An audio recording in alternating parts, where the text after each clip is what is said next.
I thought my grandfather's final gift would my future. Instead, it sparked a unhinged family betrayal, as my parents secretly schemed to steal my $150 million private island. They had no idea I was about to uncover a devastating secret that would decimate their existence. Let me know where you are watching from in the comments below. And hit like and subscribe if you have had to stand alone against family members who severely underestimated your worth. My name is Maya, I am 29 years old, and I work as a specialized cybersecurity forensic auditor and historical preservation architect. I grew up surrounded by the affluent neighborhoods of Charleston, South Carolina. To the outside world, my family represented the pinnacle of untouchable excellence. We were the exact people you saw plastered on the glossy covers of local society magazines, hosting charity dinners and dominating yacht club galas. But hidden behind the manicured palmetto trees and the suits, my family was a collapsing web of mounting debt, deceit, and social climbing.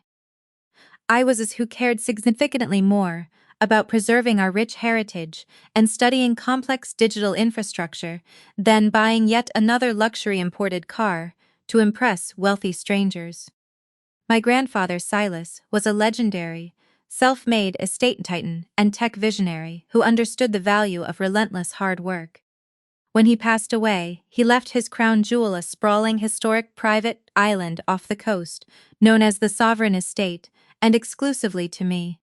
He knew with certainty that I was the person in our bloodline who would not sell the island to fund a superficial, hollow lifestyle. Tonight was the annual Charleston Heritage Yacht Club Gala, an high-profile publicized event packed with 500 of the city's wealthiest and most influential residents. The ballroom of the waterfront luxury hotel was a blinding sea of sparkling crystal chandeliers, ridiculously imported champagne, and silk evening gowns. The air was with the scent of perfume and the quiet hum of networking. I stood near the back of the room, nursing a simple glass of sparkling water, watching my family work the crowded room. My father, Vincent, a regional financial advisor whose outward charm masked a mountain of investments, was laughing far with a group of local politicians. My mother, Beatrice, was adjusting her diamond necklace while eagerly posing for a society photographer. Damien was an sports agent who wore suits that were a little flashy and smiled a little. He was a man currently drowning in gambling debts, though the family constantly bent over backward to cover his tracks and protect his public image. I watched closely as my mother signaled to the string quartet to stop playing. She climbed the carpeted steps to the main stage, tapping a silver spoon sharply against her crystal champagne flute. The gentle, high-pitched ringing sound brought the ballroom to a hush. Every eye turned toward Beatrice. She offered a practiced, mournful smile to the crowd, placing one manicured hand over her heart. I felt a freezing cold knot form in the pit of my stomach. I knew that exact look. It was the specific expression she used right before she played the ultimate suffering martyr. Her tone was dripping with fake sorrow. As many of you know, our family recently lost our beloved patriarch, my father, Silas. He left behind a legacy both in his powerful spirit and in his properties. One of those properties is the Sovereign Estate. She paused dramatically, letting a timed tear escape and roll slowly down her cheek. The affluent audience murmured in collective, hushed sympathy. "It breaks my heart to make this difficult announcement," my mother continued, her voice trembling enough to be terrifyingly convincing. "But family must protect family. My youngest daughter, Maya, has unfortunately found herself drowning in insurmountable business debts. She has made some terrible, reckless choices, and her severe financial ruin is threatening to destroy her. Therefore, Vincent and I have made the agonizing, heartbreaking decision to step in. We will be selling the Sovereign Estate to cover Maya's reckless mistakes and save her from federal bankruptcy." A collective gasp ripped through the ballroom. 500 pairs of judging eyes shifted from the stage to eagerly search the room, looking for the disgraced, failing daughter.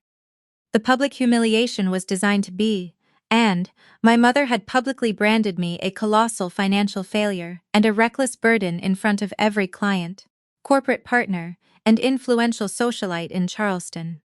She was using my supposed tragic incompetence as a smokescreen to easily sell the $150 million private island my grandfather had entrusted to me. She was actively trying to force my hand through public shame. Before I could process the audacity of her lie, I felt an aggressive hand clamp down hard on my left shoulder. I was roughly and pulled into the dark shadows behind a marble pillar, out of sight from the main crowd. It was Damien. My brother-in-law loomed over me, his cologne smelling sharply of desperation and stale whiskey. He forcefully shoved a gold-plated pen and a legal document into my chest. "Sign it right," Damien hissed, his voice a low, threatening growl.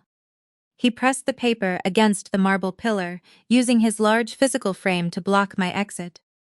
"It is a comprehensive power of attorney. It gives your father unrestricted legal rights to negotiate the sale of the island. Signs the damn paper, Maya, and do not make your mother cry anymore in front of these important people. Do not embarrass this family any further than you already have."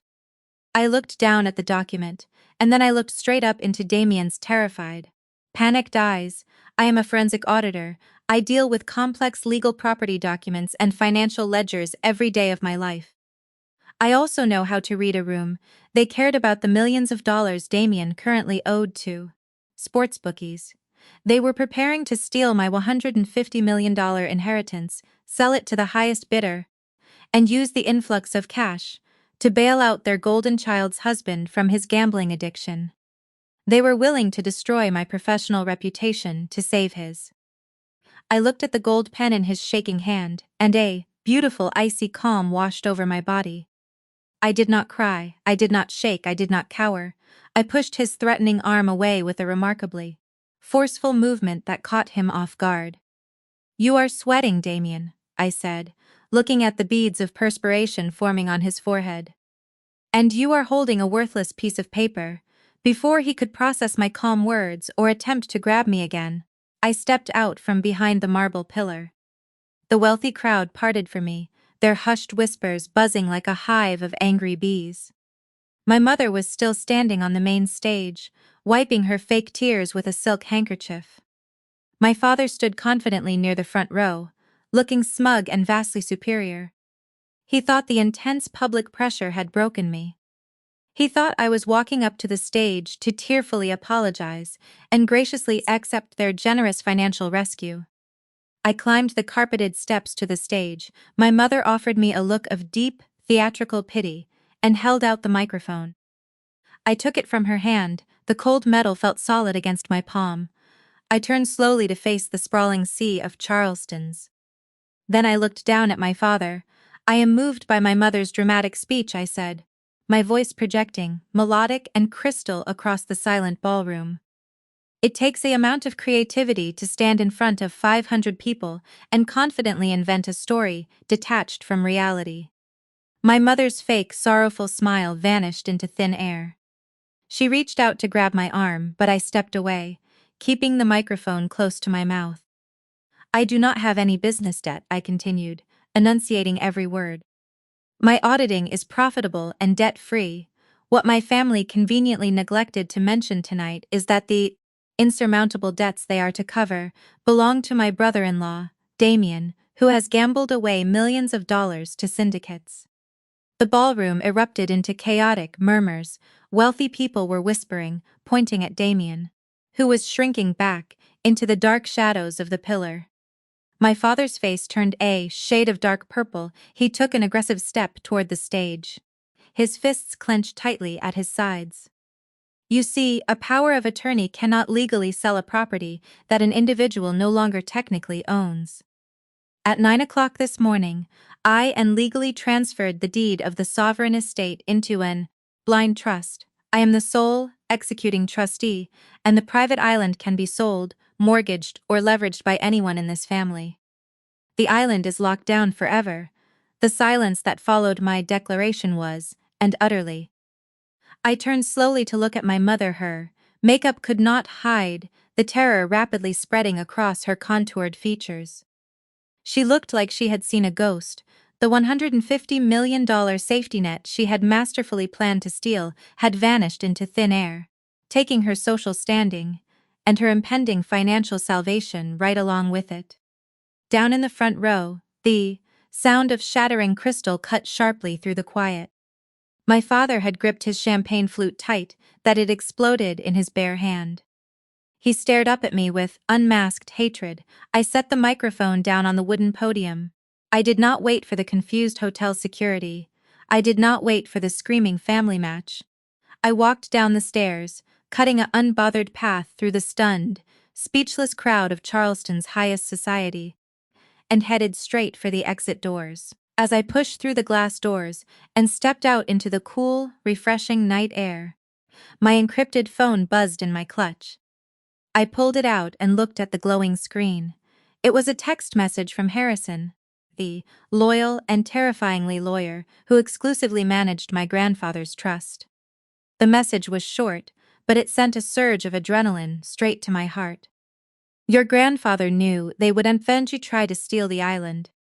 Get to the island tonight, bypass the primary security alarm, go down to the quantum server room and find the Black Ledger. The war starts right. Harrison's text message burned into my retinas. The panic on my parents' faces back in that ballroom was merely the culmination of a silent war that had been raging behind closed doors.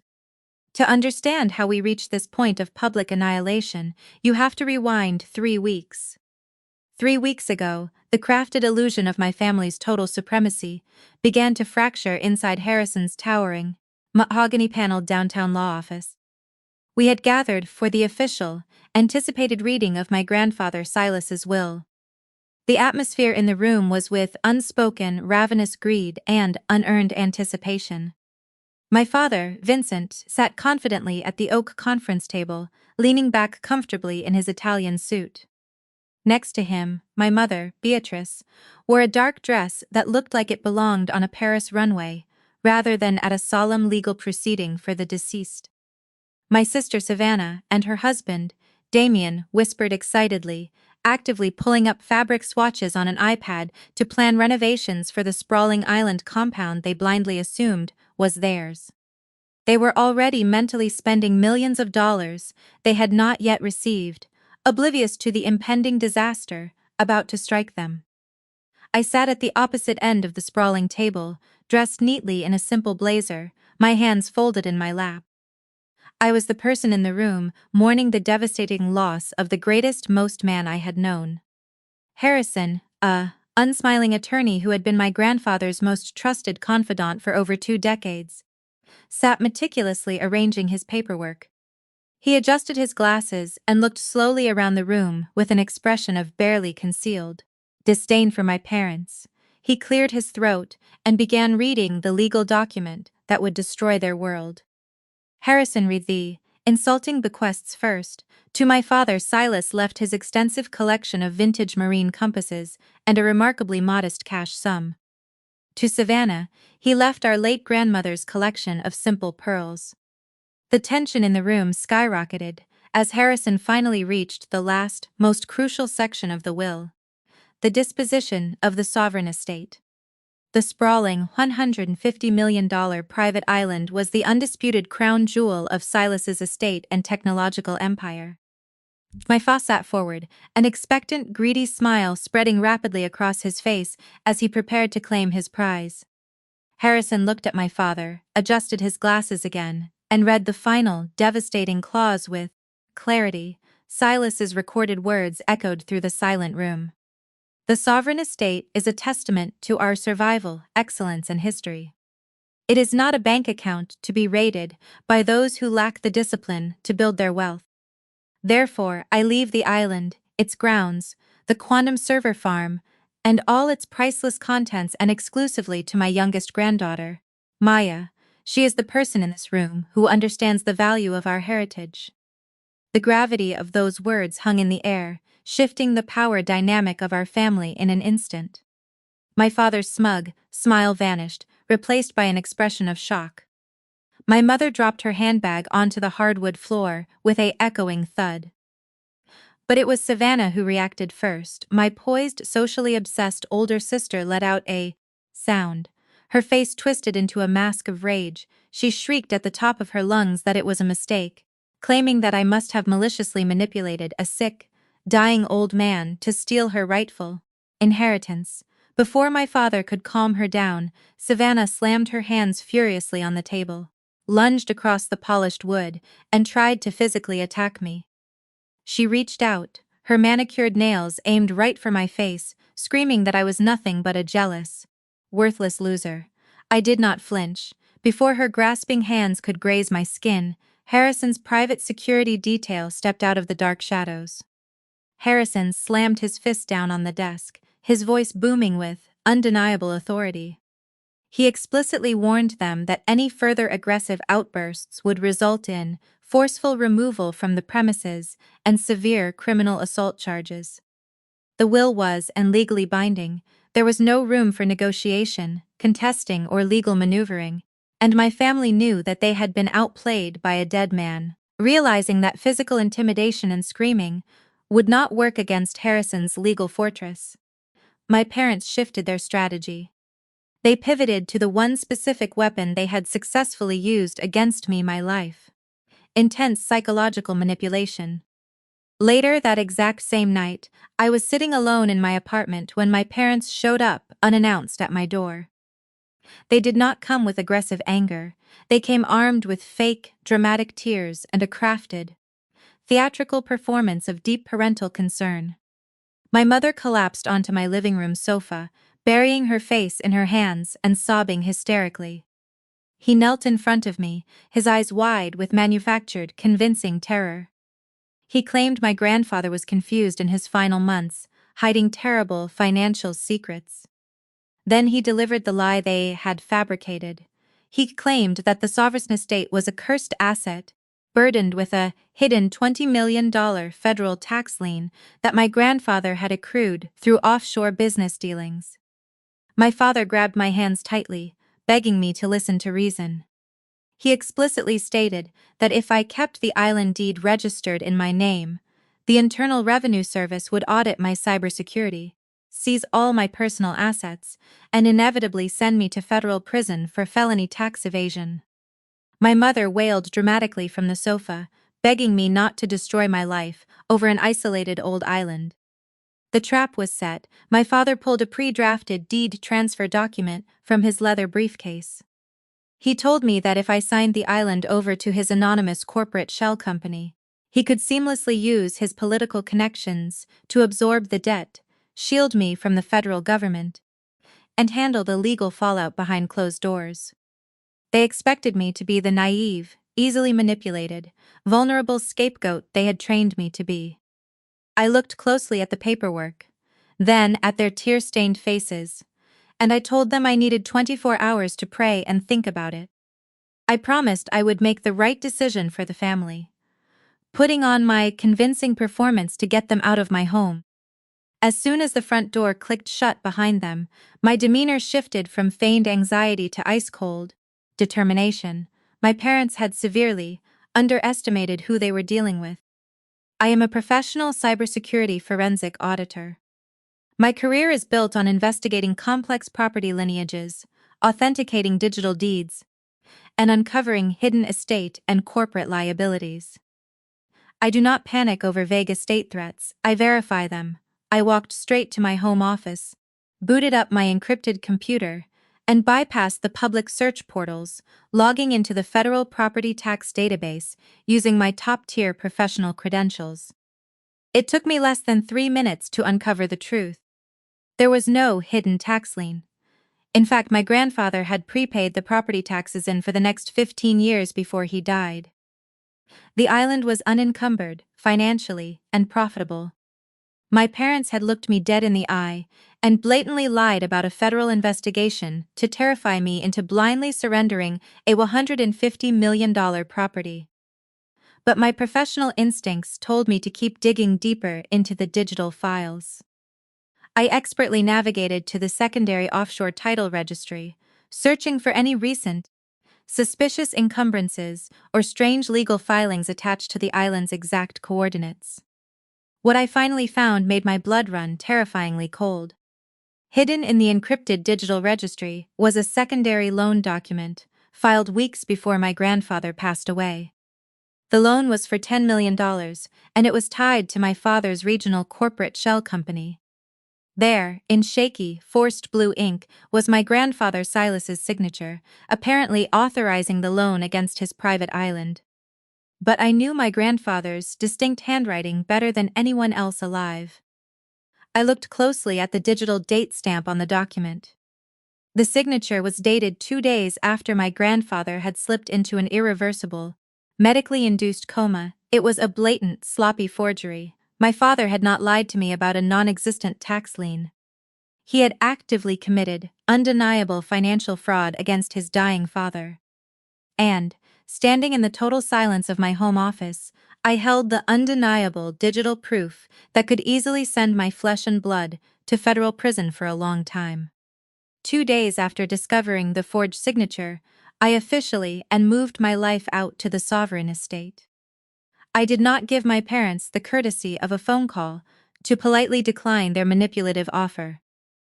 The estate stood as a testament to historical brilliance, a sprawling, fortified compound nestled behind towering iron gates on the secluded coastline. Walking through the grand mahogany doors, I felt the protective presence of my grandfather surrounding me. But I also knew my move was to my family. By ignoring my father's forged tax lien trap and taking the island, I had fired the first warning shot. The gaslighting phase was officially over. My family realized I was not the gullible scapegoat they could easily bully into submission. Their ravenous need for the $150 million asset meant they had to pivot rapidly from quiet emotional manipulation to outright social intimidation. My mother, Beatrice, was a master of high society social warfare. If she could not control me privately, she would ensure I was destroyed publicly. Within 48 hours of my move, my phone began flooding with messages from concerned acquaintances. Through hushed whispers at yacht club luncheons and frantic text chains in her charity chapters, Beatrice painted a tragic, horrifying picture of her youngest daughter. The narrative she masterfully spun was, and calculated to perfection. She told everyone that my grandfather's death had triggered a severe, irreversible psychotic break. She claimed I was actively suffering from intense grief-induced mania, barricading myself inside the island compound, and refusing all psychiatric help. She sat sipping mimosas with the city's wealthiest wives, wiping away fake tears as she told them I was destroying the island's sensitive quantum servers from the inside out. She told her influential friends that my father was fighting a heartbreaking legal battle to save me from myself. She was actively laying the necessary legal and social groundwork to have me declared incompetent. It was an evil strategy. If society believed I was crazy, no one would question it when my family inevitably seized total control of the trust. But I refused to play into her hands. I locked the iron gates, fortified my grandfather's servers, and waited patiently for their next move. I knew the physical attack was coming. I did not expect it to happen under the cover of a coastal storm. It happened on my third night alone on the island. A coastal storm had rolled in from the Atlantic, battering the stone walls of the estate with torrential rain and fierce, howling winds. The house was dead silent inside, carrying the kind of quiet that exists in sprawling, empty mansions. At 2 o'clock in the morning, the central air conditioning unit abruptly cut off. The low hum of the kitchen refrigerators died. The lamps flickered once before plunging the estate into pitch black darkness. I sat up in my bed, my heart hammering against my ribs. I grabbed my encrypted cell phone and turned on the bright flashlight, the beam across the expansive master suite. I walked into the ensuite bathroom and turned the polished brass faucet. A muddy drop of water fell before the pipes let out a hollow, rattling groan. The power grid had not failed due to the coastal storm. The main electrical breakers and the municipal water lines had been intentionally and severed from the outside. Before I could process the utility blackout, the aggressive crunch of a large diesel boat docking at the private pier shattered the silence of the storm. I rushed to the master bedroom window and peered through the velvet curtains. 3 unmarked, battered diesel boats had breached the island's perimeter and were idling in the churning water. Their high beams cut harshly through the darkness, illuminating the grand brick facade of the compound.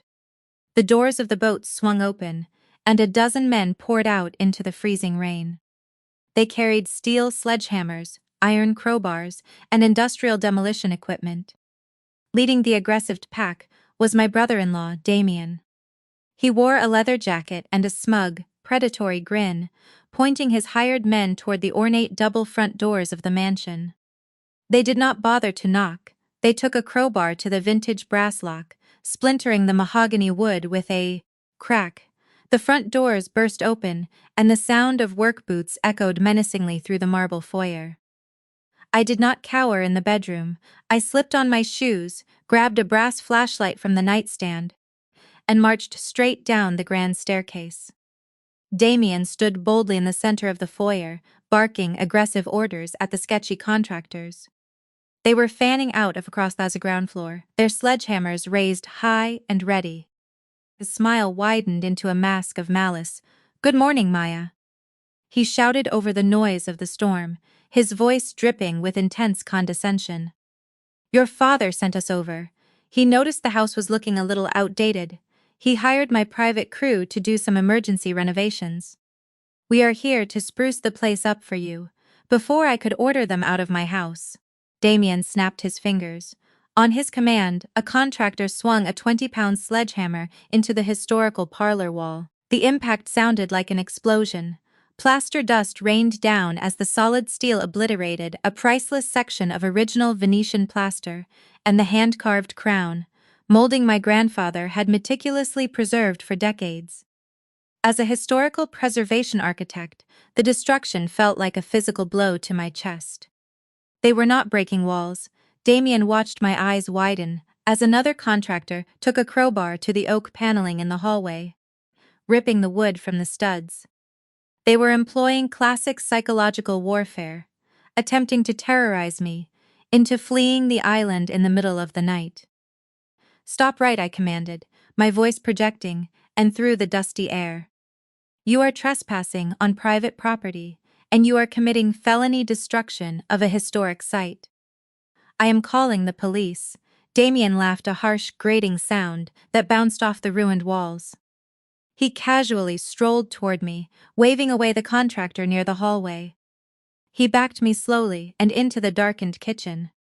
The moonlight filtering through the large windows cast long, sinister shadows across the marble countertops. His men continued smashing the parlor walls in the other room. The rhythmic thuds successfully drowned out any possible chance of me screaming for help. The smell of his cologne mixed with the acrid scent of plaster dust and aggression. He leaned in uncomfortably close, his physical presence designed to intimidate, to sharply remind me that I was a woman alone on a dark, isolated island surrounded by men.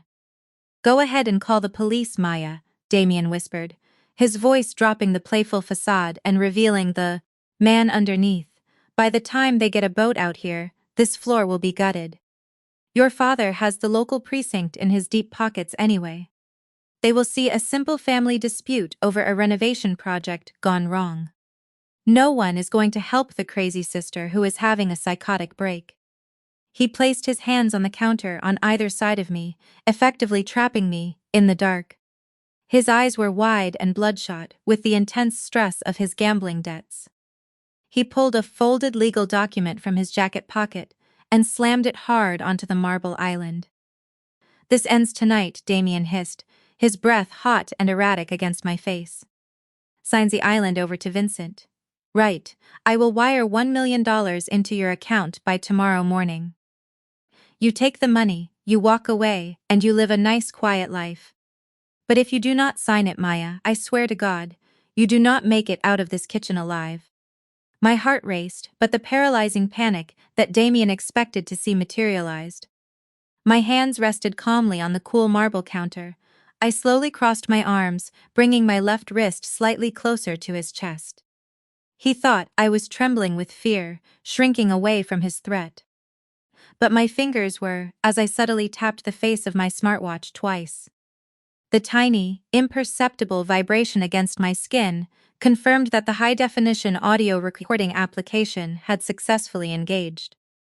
I was seamlessly capturing every word of his felony extortion, his admission of property destruction, and his explicit death threat in audio. I did not scream, I did not beg. I stared at him with the cold calculation of someone who already held the winning hand. "Your aggressive contractors are making a lot of noise," I said, keeping my voice. "But they are missing the structural load-bearing walls. If you wanted to bring the house down on top of me, you should have hired much better professionals. Get off my island before I demonstrate how a psychotic break looks." Damien scoffed, trying to regain his dominant posture, but the psychological damage was done.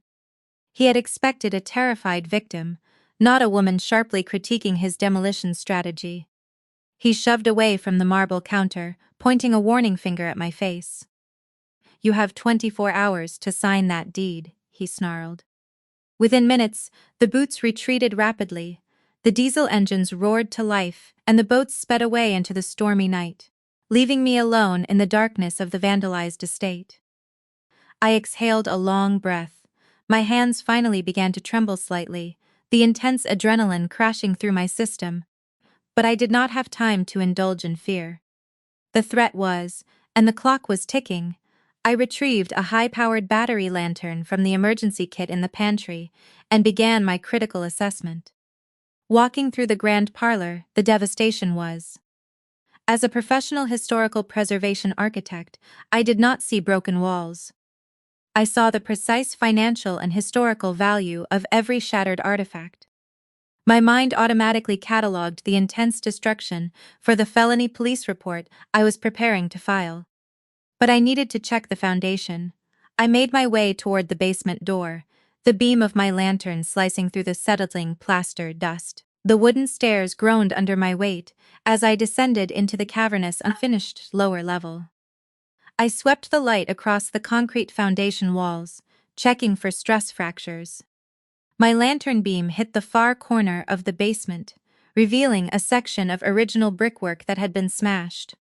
Damien's crew must have blindly started down here first, likely searching for a main structural support to weaken. They had abandoned the effort, leaving a gaping, jagged hole in the century-old masonry. I walked closer to inspect the damage, shining the bright light into the dark void they had created, behind the brick.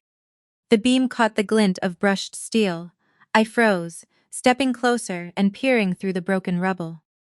It was not a standard basement fixture. It looked like the entrance to a bank vault, seamlessly integrated into the foundation of the island. I grabbed an iron crowbar left behind by one of the fleeing thugs and began chipping away the remaining loose bricks, widening the hole until I could step through. The steel door was imposing, featuring no handle, no keyhole, and no keypad. The interface was a small black glass square embedded at eye level, a sophisticated biometric scanner. My grandfather was a secretive man. He had restricted access to this room using advanced identification. But my grandfather was a man of analog traditions, not modern technology. He trusted digital systems without a physical override.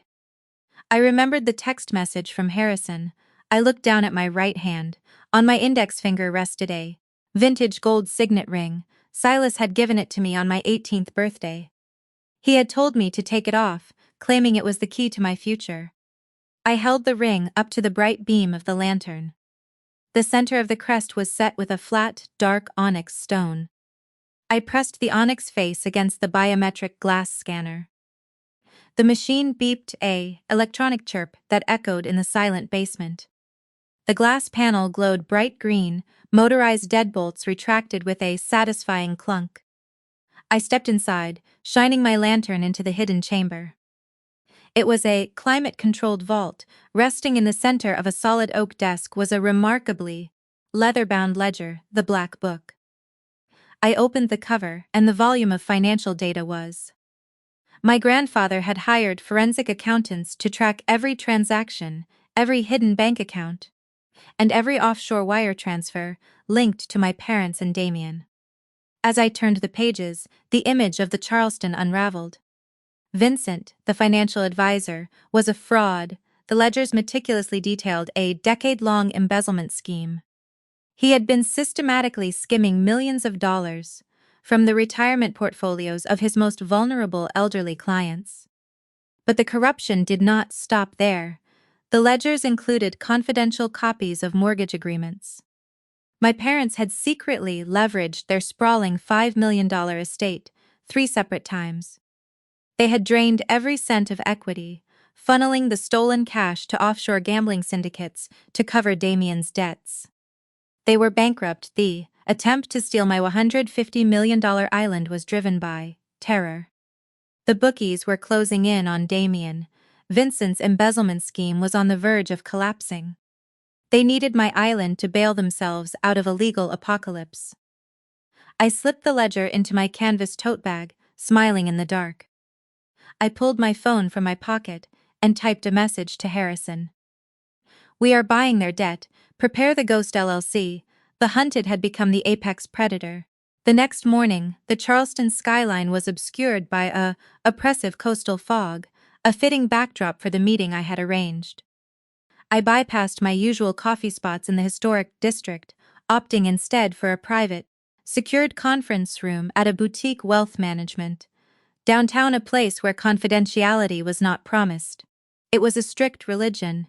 Harrison arrived at 8 o'clock, his charcoal suit immaculate, his expression as terrifyingly unreadable as.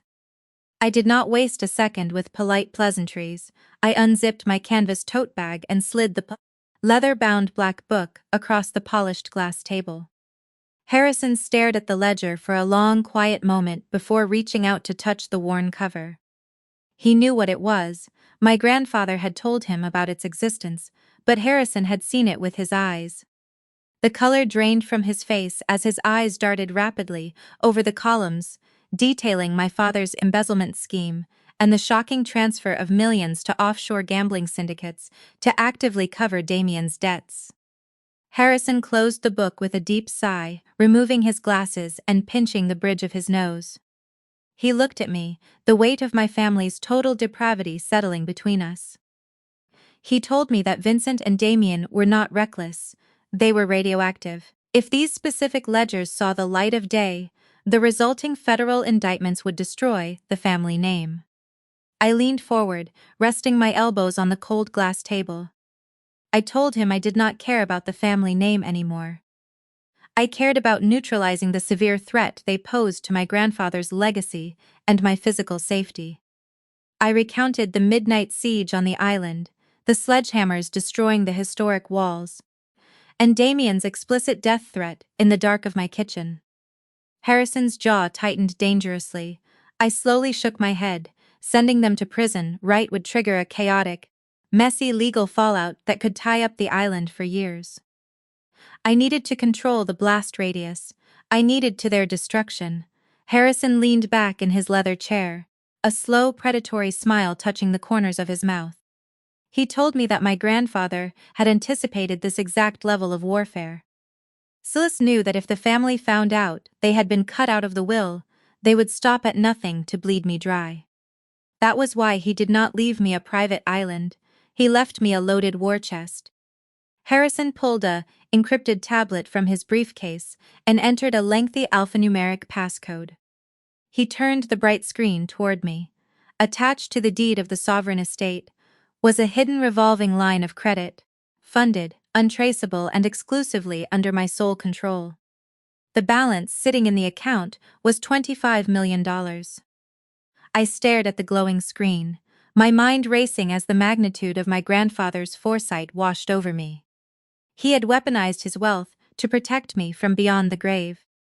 Harrison explained that the funds were intended for extreme emergencies, a financial fail-safe to buy off any severe threats or handle any legal fees. I looked at the $25 million, then down at the black book holding my family's liabilities. A cold strategy crystallized in my mind. I told Harrison we were not going to use a cent to respectfully pay off my family.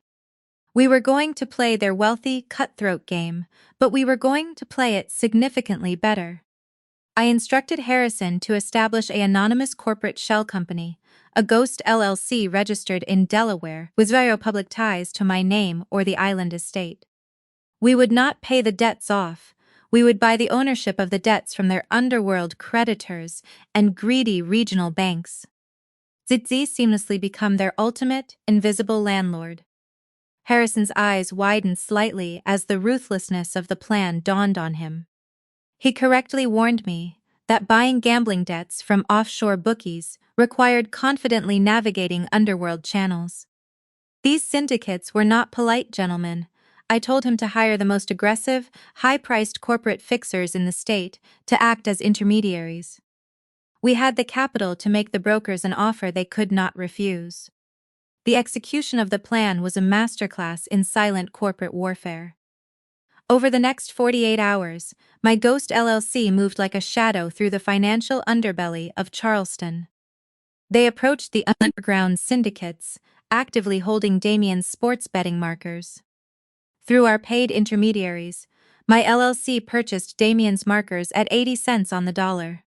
The syndicate happily transferred the debt ownership, wiping their hands of the liability.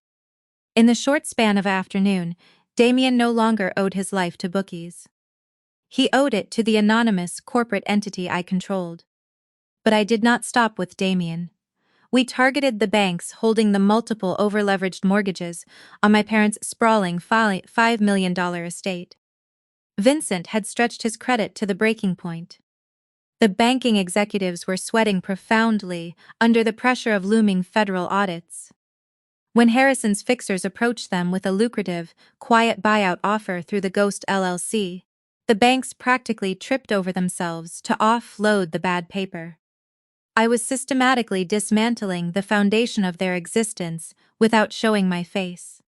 But my parents were not sitting idle while I bought their debt. They had escalated their social smear campaign into a blown legal assault. I was sitting at the oak desks in the island's quantum server room when an authoritative knock echoed from the front doors.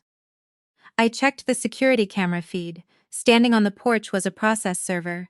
I unlocked the reinforced deadbolts.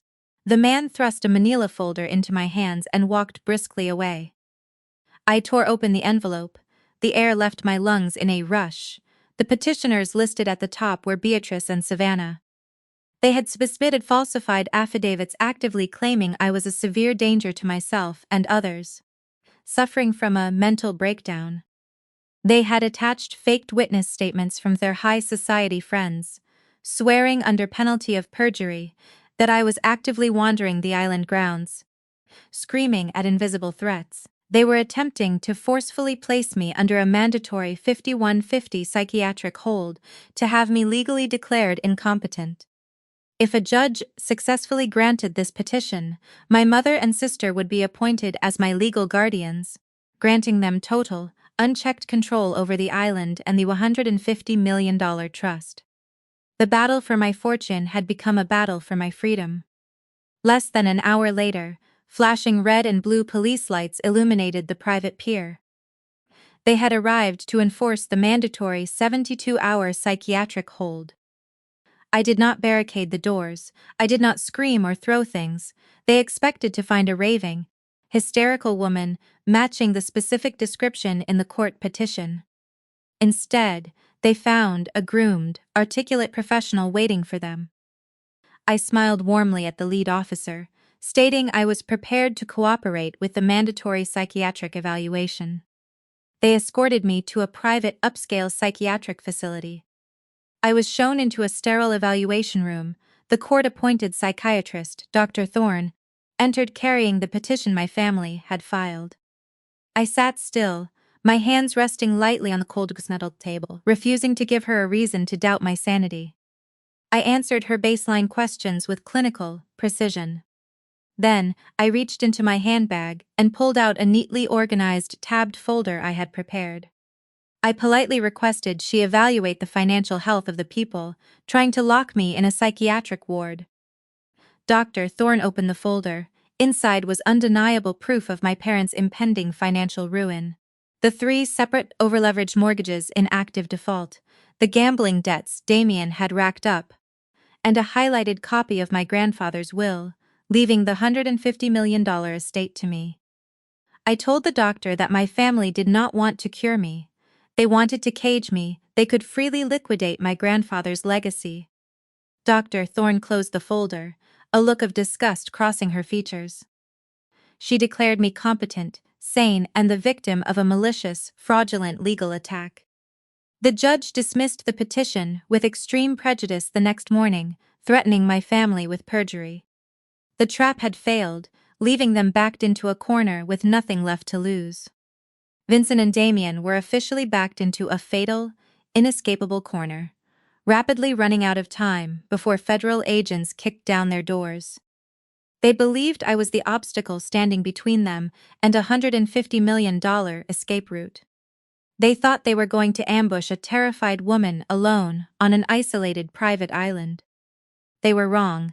I did not call the police. I did not panic. I calmly executed a tactical retreat to set the ultimate trap.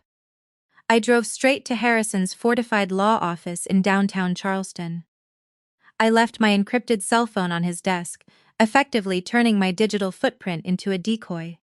Then I drove to a off-site security hub that my grandfather had established years ago. I sat comfortably in the ergonomic leather chair, flanked tightly by two of Harrison's private security contractors, and actively watched the glowing monitors. At 8 o'clock in the evening, a matte black luxury boat docked at the rear service pier of the island. The iron gates had been intentionally left unlocked, a deliberate, calculated vulnerability I had personally authorized to invite the ravenous predators inside. Vincent, Beatrice, Savannah, and Damien spilled out onto the pier into the twilight. They were no longer dressed for yacht club luncheons. They wore dark, inconspicuous clothing, moving with frantic, jerky, paranoid energy. Damien carried a canvas duffel bag. Vincent approached the reinforced steel service door, holding a sophisticated electronic lock-picking device. It took him less than 3 minutes to bypass the exterior keypad. The door swung open, and my family crept into my ancestral home like common thieves. They marched straight toward the server room and the grand formal library, the specific areas of the compound where my grandfather kept his most prized proprietary possessions. Silas was not a estate titan. He was a tech visionary who had actively developed classified, proprietary quantum server blueprints and irreplaceable historical land deeds. It was a technological and cultural treasure trove meant to be preserved. My family did not come to reason with me. They came to pillage. Assuming I was still cowering at my lawyer's office, trying to manage the fallout of the court petition, they set to work. Damien unzipped the canvas duffel bag and pulled out specialized data extraction drives and protective transport tubes. Vincent and Beatrice began pulling historical deeds off the walls and ripping the proprietary server drives from the mainframes, treating priceless technological artifacts like cheap pawn shop inventory. They were not stealing the data to keep it. They were actively organizing an impromptu whisper auction right inside my grand library. Vincent had tapped into his darkest, most financial networks to assemble a buyer list on zero notice. These were not tech enthusiasts. They were a Chinese tech smuggling syndicate actively looking to exploit a distressed seller for pennies on the dollar. As Vincent and Damien arranged the stolen server drives around the grand library, leaning millions of dollars of proprietary quantum tech against the furniture, my sister Savannah wandered into the frame of a different camera. She had eagerly slipped away from the lifting and crept upstairs into the master suite. My grandfather had a hidden wall safe tucked behind a portrait in the master dressing room. I watched the monitor in disgust as Savannah pulled a specialized industrial drill tool from her bag to pry the safe open. She pressed the drill against the locking mechanism. Metal sparked and whined until the locking pins finally gave way. Savannah ripped the safe door open and eagerly reached inside, pulling out a dark velvet box. Savannah did not put the necklace in her pocket. She brazenly unclasped it and fastened it tightly around her neck, admiring her reflection in the vanity mirror. She was parading around my home wearing stolen diamonds, convinced she had successfully conquered my kingdom.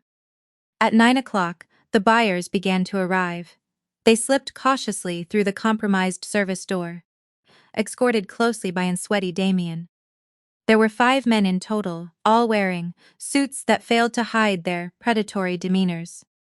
The grand library of the sovereign estate had officially become an active crime scene. Vincent stood in the center of the room, acting as the frantic, unhinged auctioneer. The audio feed from my hidden microphones picked up every hushed, tense negotiation.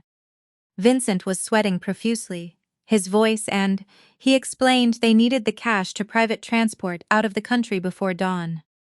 The lead buyer from the smuggling syndicate smirked easily, recognizing Vincent's undeniable desperation. He knew Vincent was a cornered animal with a rapidly ticking clock. The buyer slowly circled the room, tapping his cane against the hardwood floor. He looked at the frantic faces of my family, and calmly offered $8 million for the lot.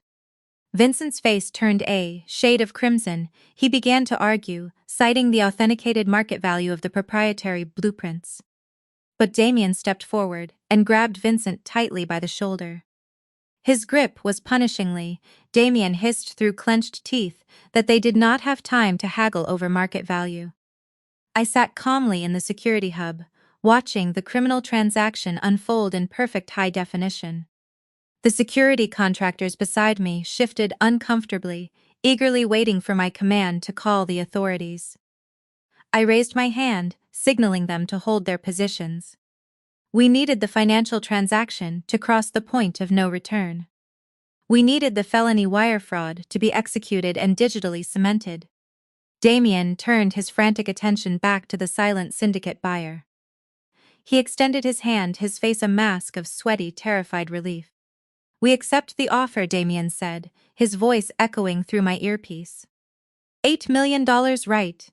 Wire the required funds to the offshore account. And you can freely load the quantum drives into your transport vehicles. The notoriously buyer looked at them and nodded slowly. Less than 1 minute later, Damien's phone buzzed with an alert. Damien pulled the device from his pocket, his eyes widening as he read the glowing notification. The $8 million digital transfer had successfully cleared the international banking firewall. They thought they had finally won, but they were wrong. I leaned forward in my ergonomic leather chair, my eyes locked on the primary monitor displaying the Grand Library. I pressed my finger against the comms button, linking me to the tactical security team, positioned in stealth vehicles around the perimeter of the island. "Execute the lockdown," I commanded, my voice cold and devoid of mercy. I reached out and slammed my hand down on the large, bright red emergency override button on the security console. Inside the mansion, alarm sirens shattered the quiet hum of the whisper auction. But the most visceral sound was not the alarm, it was the mechanical roar of the estate's advanced structural defense system. Plates of ballistic-grade steels slammed down over every window and exterior door of the sprawling compound. The steel shutters hit the windowsills, with a synchronized crash that physically shook the foundation of the historical house. The mahogany front doors were and sealed behind a wall of reinforced titanium. The secondary exits, the service corridors, and the grand French doors leading to the island gardens were simultaneously sealed shut by the automated defense system. The predators were, finally, locked in the cage, and I held the key. Total panic consumed the Grand Library. The 5 international tech smugglers, seasoned criminals who actively survived by anticipating traps, reacted with speed. The lead buyer drew a suppressed firearm from his jacket. The other buyers followed suit, unholstering concealed weapons, and the room with hardened, predatory eyes. They recognized a tactical ambush when they saw one. My family rapidly devolved into shrieking hysteria. Beatrice shrieked, dropping the protective foam she had been using to hastily wrap a priceless quantum drive. Savannah, still arrogantly wearing our late grandmother's stolen diamond necklace, collapsed onto the bottom step of the grand staircase outside the library doors. She pulled her knees tightly to her chest and began sobbing uncontrollably, her facade shattered by the reality of being trapped in a steel cage with armed men. Vincent and Zacian stood frozen in the center of the library, their faces drained of all blood. Vincent pushed the tiny buttons on his electronic lock-picking device, but the remote access panel beside the doors had gone dead. The system was mechanically locked from the inside. There was no keypad to hack, there was no handle to turn. Damien lunged toward the reinforced steel shutters, covering the tall library windows. He slammed his fists against the cold metal, screaming for someone to open the doors. He kicked the steel plate with his boots, but the barrier did not vibrate. He turned slowly back to the room, his breath coming in ragged, panicked gasps. The lead buyer stepped forward, his firearm aimed at Vincent's chest. His face was a mask of cold fury. "You lied to us," the buyer stated, his voice dripping with intent. He pressed the barrel of his weapon against Vincent's suit jacket. "You foolishly brought us into a compromised location. You do not legally this proprietary technology." He raised his hands defensively, shaking. "Please, calm down, the money is safe, the $8 million is in the account, you wired it to me. I will send it right back. I will refund the transaction right." Politely put the gun down. "And you can all leave, I swear to you, I have your money." Vincent pulled his encrypted cell phone from his pocket. He tapped the glowing screen, trying to open the offshore banking application to reverse the wire transfer. He needed to send the funds back to the syndicate to save his life. Then the intelligent lighting system sharply shifted. The warm glow of the chandeliers slowly dimmed until the room was plunged into strategic darkness. High above them on the second floor, a blinding white spotlight snapped on. The intense beam cut through the darkness, illuminating the Grand Juliet balcony that overlooked the library. I stepped confidently out from the dark shadows and walked slowly to the edge of the carved mahogany railing. I did not look like the terrified, mentally unstable victim they had arrogantly described in their fraudulent court petitions. I wore an razor crimson power suit, my hair pulled back tightly into a style. My posture was rigid and commanding. I looked down at the chaotic scene unfolding in my home, with the detached, analytical gaze of an apex predator inspecting its trapped prey. Stepping simultaneously out of the darkness to flank me were 4 armed private security contractors. They held high-powered rifles aimed down at the floor below. "You cannot legally refund the transaction, Vincent," I announced, my voice slicing through the chaos in the room with icy precision. Vincent froze. He looked slowly up at the balcony, his phone visibly trembling in his hand. The syndicate buyer kept his weapon pressed against my father's chest, but tilted his head, listening closely. "The $8 million you demanded for my grandfather's quantum server collection did not go into your offshore account." I continued, my gaze locking onto the armed buyer. "The specific routing numbers Vincent provided for the wire transfer were intercepted and diverted. The accounts you actively wired your money to do not legally belong to Vincent. They belong to my anonymous LLC." The buyer's eyes widened in realization. He had no money. He had no tech. He had nothing left to negotiate with. I straightened my posture, smoothing the crisp lapels of my crimson suit, and delivered the final blow. "The money is legally mine," I stated. "You have purchased nothing, and every one of you is currently trespassing on my property." The room erupted into pandemonium. I leaned into the microphone, my voice a cool stream of undeniable logic. I told the armed buyers they had one window of opportunity to leave the sovereign estate without federal interference. They could choose to stay and attempt to extract their lost funds from a bankrupt man who possessed nothing, which would inevitably result in their arrest when the authorities arrived. I gave a signal, the titanium service door unsealed with a pneumatic hiss. The buyers did not hesitate for a fraction of a second. They sprinted toward the narrow exit and disappeared into the darkness of the sprawling estate grounds. The door slammed shut behind them. The silence returned to the library, broken by the ragged sobbing of my mother. Vincent whipped his head around, his eyes locking onto me as I stood on the balcony. The panic in his eyes morphed into a rage. "You cannot do this to us," Vincent screamed, his voice cracking. "You open these doors, right? You cannot kick us out. We are your family." I did not respond through the microphone. I reached over and switched the audio system off. I stepped away from the railing and slowly descended the carpeted steps with slow, deliberate precision. I reached the landing and stepped onto the marble floor. I looked Vincent dead in the eye. "I am not keeping your $8 million, I stated plainly. "The money is already routed to a trust dedicated to compensating the vulnerable victims of your decade-long financial embezzlement scheme." "The money is gone, Vincent. You are bankrupt." Vincent gasped backward, as if the floor had dropped out from underneath him. "I purchased the ownership of your liabilities from the panicking banks and the underworld creditors," I explained, my tone cold and precise. "I initiated instant asset seizure this morning.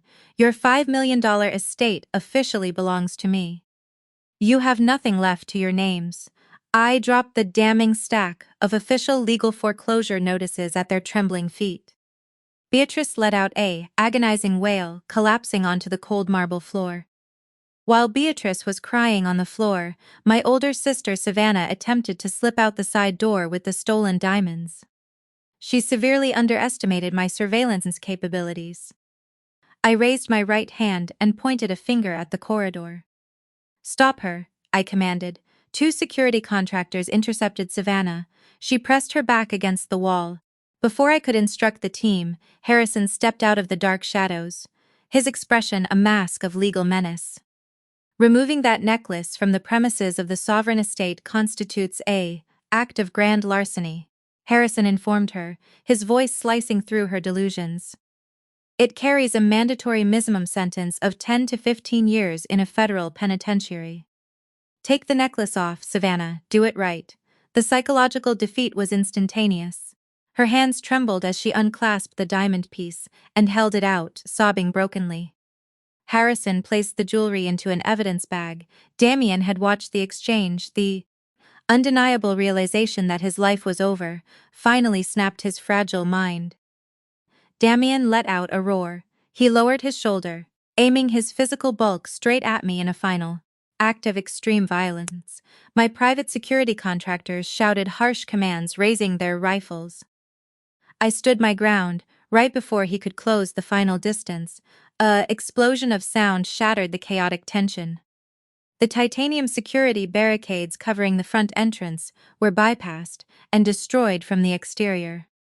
A armored tactical team from the FBI poured through the shattered entrance. They grabbed Damien by the shoulders and forcefully swept his boots out from under him, driving their knees into his back.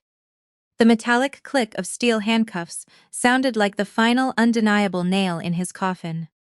The agents grabbed Vincent, slamming him hard against the intricate mahogany paneling, securing his wrists tightly while Beatrice shrieked in primitive hysteria. 6 months later, the justice was, Vincent was officially sentenced to 15 years in a maximum security federal prison for his embezzlement scheme. Damien betrayed the family that had bankrupted themselves to protect him.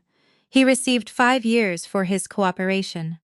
Beatrice and Savannah were brutally stripped of every luxury they had known.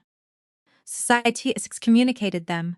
My security team actively reported that Beatrice had taken a minimum wage job working the perfume counter at a cheap department store, while Savannah worked the closing shift at a local coffee shop.